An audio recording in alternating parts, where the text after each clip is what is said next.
touched on it with the fixtures. Potential fixture congestion coming up for you, particularly with the FA Cup quarter-final replay. What would your personal take be on a solution, and do you think the FA do enough for clubs like Chelsea who are in European competition? Da, deci încă o dată jucați în 3 competiții, aveți foarte multe meciuri acum în câteva zile, chiar cu returul din meciul din FA Cup cu Manchester United. Ce este o soluție pentru asta și credeți că Federația engleză face destul să protejeze o echipă ca Chelsea? I can do nothing about that, so I just can concentrate on my job and try to do my best preparing the team for every competition, but maybe someone else will blame me, so it's the way. Someone will say that it's my fault, because everything is my fault.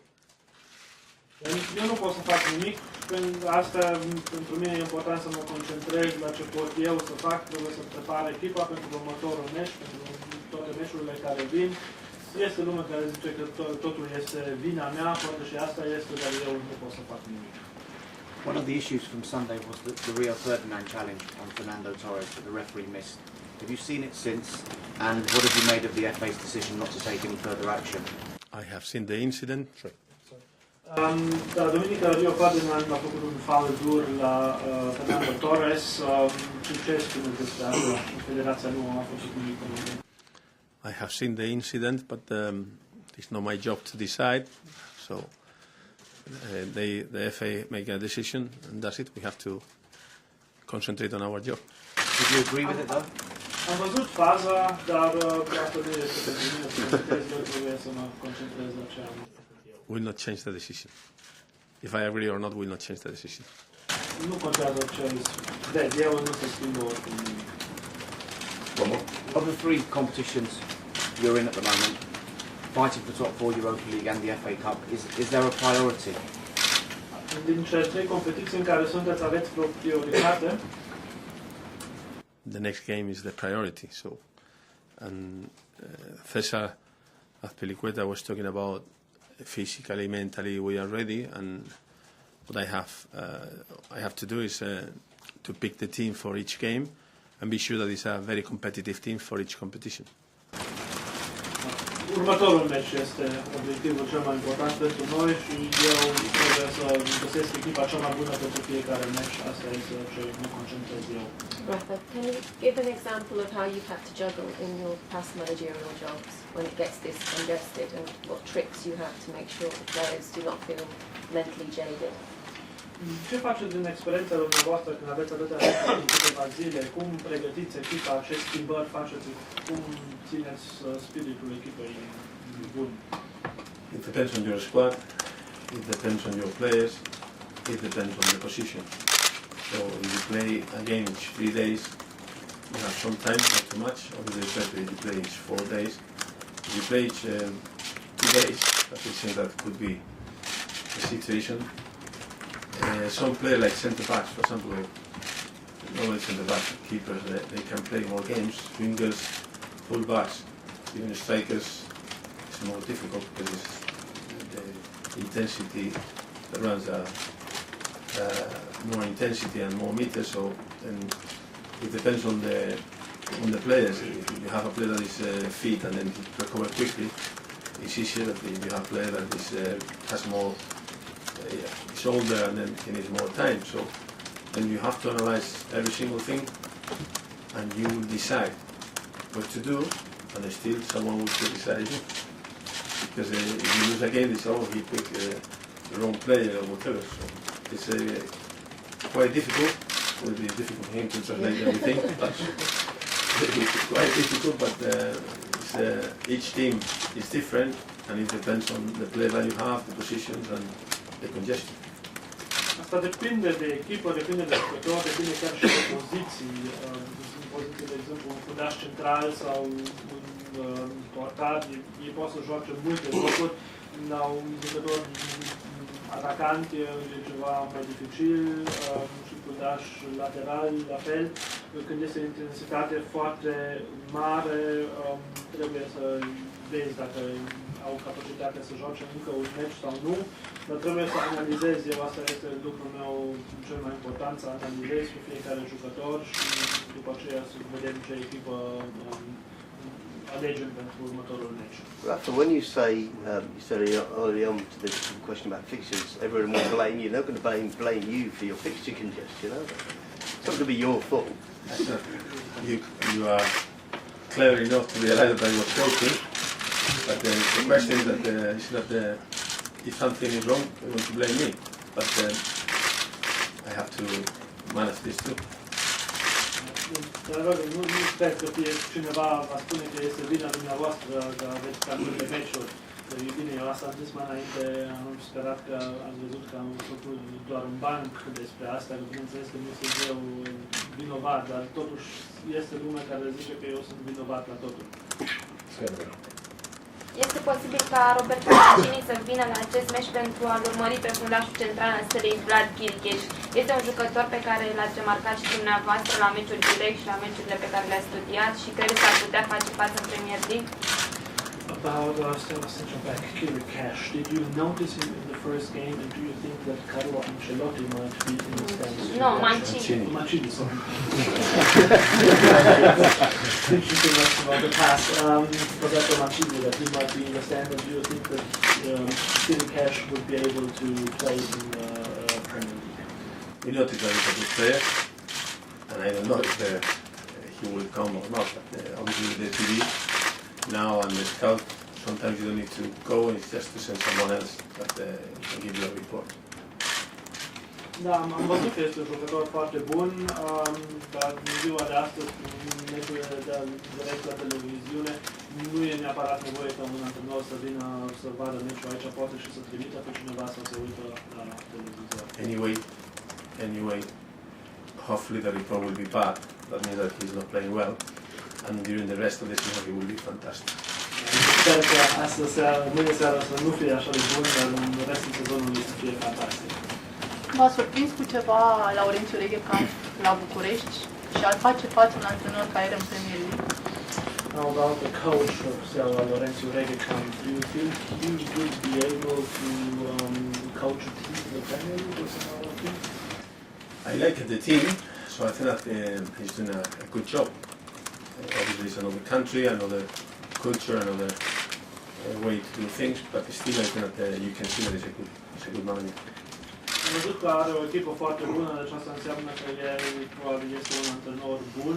Bineînțeles, este o altă țară, altă cultură, deci nu știu exact să compar asta dacă ar putea să facă față aici.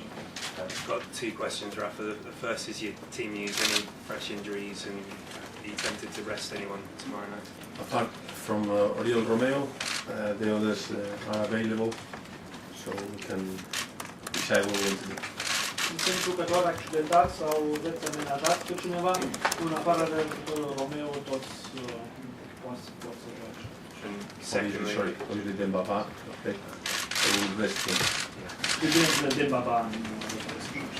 Secondly, 5 years ago there were 3 English teams in the Champions League semi-finals. This year, unless Arsenal pull off an unlikely comeback, there won't be any English teams in the quarter-finals. Is that a reflection on improved standards in Europe, or is that a reflection on a reduced standard in the Premier League? Acum 5 ani au fost 3 echipe englezești în semifinala Champions League. Anul ăsta probabil va fi o echipă. Din ce cauză? Este standardul european mai bun sau a scăzut standardul Angliei? I think it's just because this year, because I am sure that next year you will see English teams in the semi-finals, the final or quarter-finals for sure. I think it's not an issue. It's just this year happened, but I'm sure that next year will be different. Eu nu cred că asta este văzut așa. Cred că numai anul ăsta sunt problemele astea. Anul viitor cred că veți vedea echipe englezești în semifinale, chiar și în finală. Este doar anul ăsta, nu știu din ce cauză, dar nu e mare lucru. Rafa, do you think that the last 40 minutes at Old Trafford is a performance you can build on now? Because that was such a key moment that the game changed in your favour. Can you build on that now for the rest of the season? Credeți că ultimele 40 de minute din meciul de la Manchester United sunt foarte importante pentru următorul meciul clubului? I think that the team at the end of the first half was doing really well, and obviously the second half was the same. So it's important for us to show against a top side like United that we can do it. We did it before against another teams, but doing it in Old Trafford against United shows that we can do it, and obviously we can keep the momentum if we can. Deja și sfârșitul primei reprize ne-a plăcut foarte mult și am văzut noi și văzusem și înainte că putem face astfel de lucruri și cu alte echipe, dar totuși pe Old Trafford să jucăm așa este, bineînțeles, foarte important și sper că pe viitor să mai revedem astfel de performanțe. Hi Rafa, Eden Hazard arrived with a lot of expectation. Carry on here with the net. Yeah, and came for a lot of money. Do you think he has justified the price tag, or how have you found working with Eden Hazard so far? Jucătorul Hazard este a fost un jucător foarte scump. Cum îl vedeți până acum? Ce sunt... I have the same feeling that Cesar had before, because I knew the player.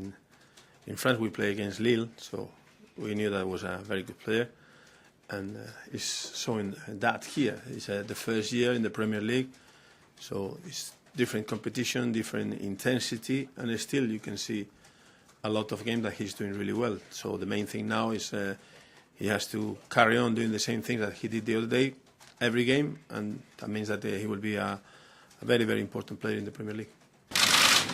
Da, același lucru ce am spus și înainte, deci am văzut când am jucat cu Lille că este un jucător foarte bun. Acum, bineînțeles, este primul sezon aici în Anglia, este o intensitate diferită, dar dacă continuă să joace așa cum a jucat în ultimul meci, nu are probleme.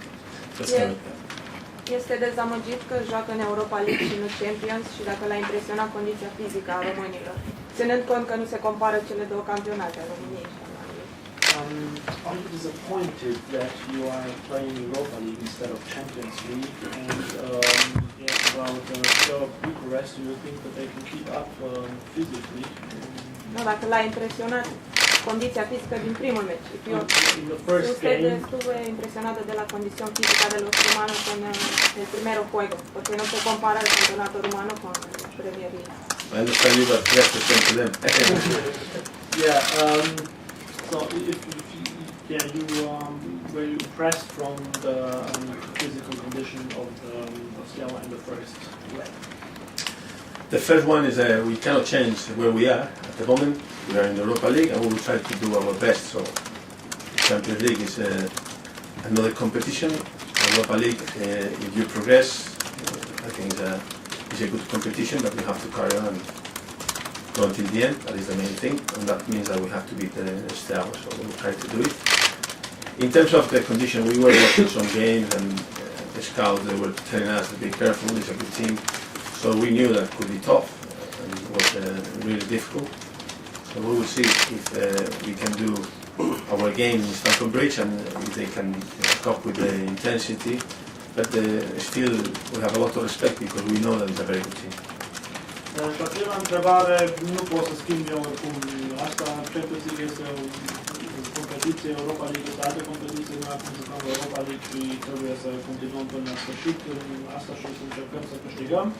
Întrebarea a doua, dar noi am urmărit Steaua și înainte și mi s-a spus că este o echipă fizică foarte tare și vom vedea mâine dacă pot să fac ei cu intensitatea noastră, dar în orice caz avem mare respect față de asta. We'll do two more questions, one there, then we'll come down. Ați exersat penaltiurile la ultimele antrenamente? The last training sessions, did you practice penalties?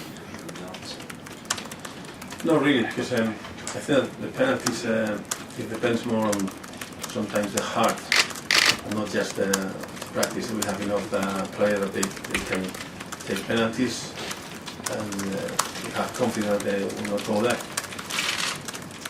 Dar nu n-am făcut asta, fiindcă avem destui jucători care pot să execute penaltiuri, dar în astfel de situații este mai mult despre inimă decât despre abilitate, capabilitate și oricum suntem încrezători că nu vom ajunge acolo. First of all, you joked about playing there, but there are there are a lot of your fans who seem to want to write this season off almost. Is it important that the message goes through to the players that you've got maybe 19 games, you can actually still make this a good season, a memorable season by winning things rather than just giving it up as a lost cause? Sunt suporteri care zic că sezonul ăsta deja e terminat, nu puteți câștiga prea mult, nu ajungeți la nimic, dar atunci mai aveți 19 meciuri. Ce ne spune jucătorilor? Cum să procedeze ei acum?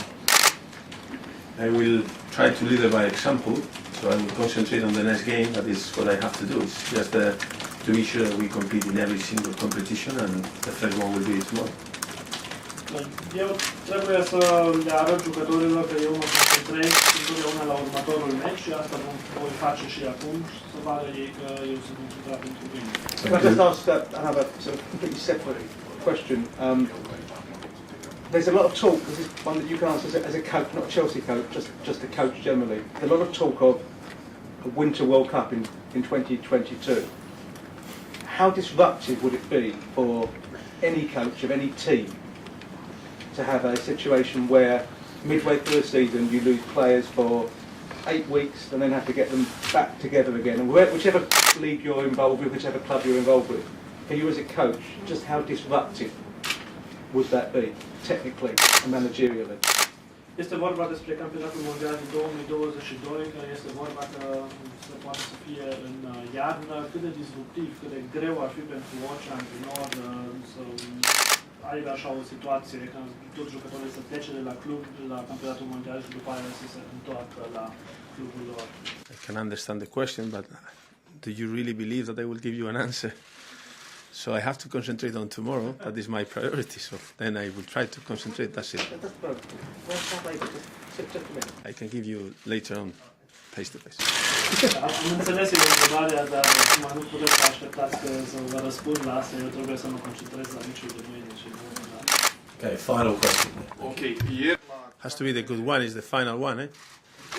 Ieri la casele de bilete din Stamford Bridge mai erau disponibile 10.000 de bilete, însă suporterii români nu aveau voie să intre în pasaportor, se vindeau doar către suporterii celor de la Chelsea. Știu că nu e treaba domnului Benitez, că nu e un subiect, dar din punct de vedere al fair play-ului, ce reprezintă acest lucru și dacă Chelsea se teme că Steaua ar putea aduce pe Stamford Bridge mai mulți suporteri decât ți-au adus alte echipe? Benitez, we know this is not exactly your thing, but still we heard that there are still 10,000 tickets on sale for the game tomorrow, but Romanian fans will not be allowed to purchase them, only Chelsea fans. Now, from a fair play standpoint, what do you think about this? And are Chelsea maybe afraid that there might be too many Romanian invaders from the game? I think that they will have 11 on the pitch. That is enough. So for me, that is the key question. The other things I cannot say too much. It's like the similar question. So I have to concentrate on the game. That is my job. Sorry. Vor avea 11 jucători pe teren și asta cred că este mai mult suficient. Restul nu pot să comentez. Bineînțeles, asta este ca și întrebarea înainte. Eu trebuie să